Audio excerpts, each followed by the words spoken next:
दुर्योधन अपने पिता महाराज धृतराष्ट्र के पास पहुंचा और उन्हें पांडवों के चमत्कारी महल तथा द्रौपदी द्वारा किए गए व्यंग की बात बताई। यह सुनकर धृतराष्ट्र अत्यंत क्रोधित हो गए। इसका लाभ उठाते हुए दुर्योधन बोला, पिताजी, आपके और अपने अपमान का बदला लेने के लिए मैंने मामा शकुनी के साथ मिलकर एक योजना बनाई है। यदि हम युधिष्ठिर को जुआ खेलने के लिए आमंत्रित करें तो मुझे विश्वास है कि हम लोग उनका महल समेत सब कुछ हड़प लेंगे। फिर उसने द्रौपदी की बात को बार बार दोहराकर महाराज धृतराष्ट्र का क्रोध अच्छी तरह भड़का दिया। हस्तिनापुर के राजा धृतराष्ट्र को अपने पुत्र दुर्योधन की योजना पसंद आई। उन्होंने सोचा कि किसी प्रकार का खून खराबा हुए बिना उन्हें इंद्रप्रस्थ राज वापस मिल जाएगा। धृतराष्ट्र ने कहा कि हमें इस विषय में विदुर की सलाह अवश्य लेनी चाहिए।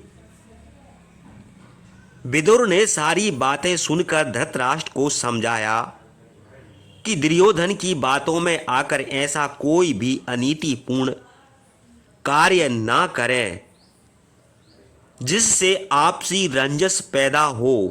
परंतु दुर्योधन अपनी जिद पर अड़ा रहा।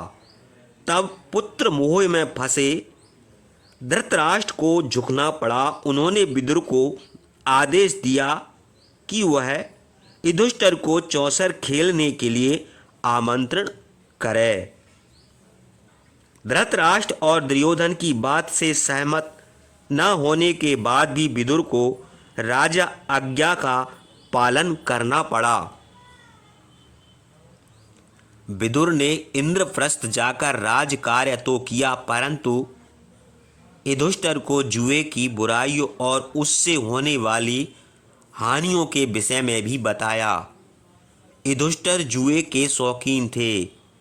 वे यह निमंत्रण अस्वीकार करके धृतराष्ट्र को दुखी नहीं करना चाहते थे। अतः अपने चारों भाइयों और द्रौपदी सहित हस्तिनापुर पहुंच गए। अगले दिन सभी लोग चौसर खेलने के लिए एकत्र हुए। सभा भवन में समस्त सभासद उपस्थित थे। पितामह भीष्म की असहमति के बावजूद फांसे का खेल प्रारंभ हो गया। दुर्योधन ने शकुनी को अपनी ओर से खेलने के लिए नियुक्त किया।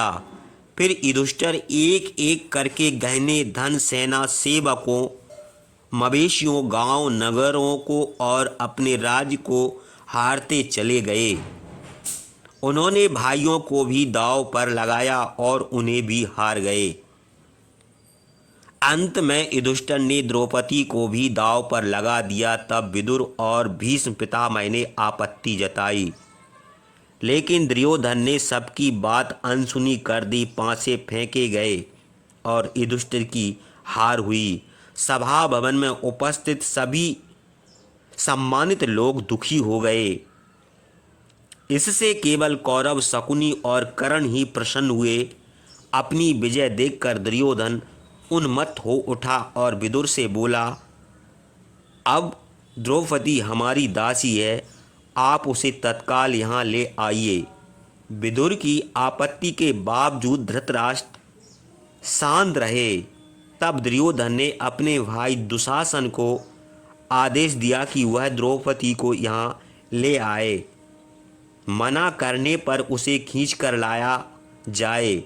जब द्रौपदी ने आने से मना किया तो दुशासन उसके केस पकड़कर उसे घसीटता हुआ सभा भवन की ओर ले चला।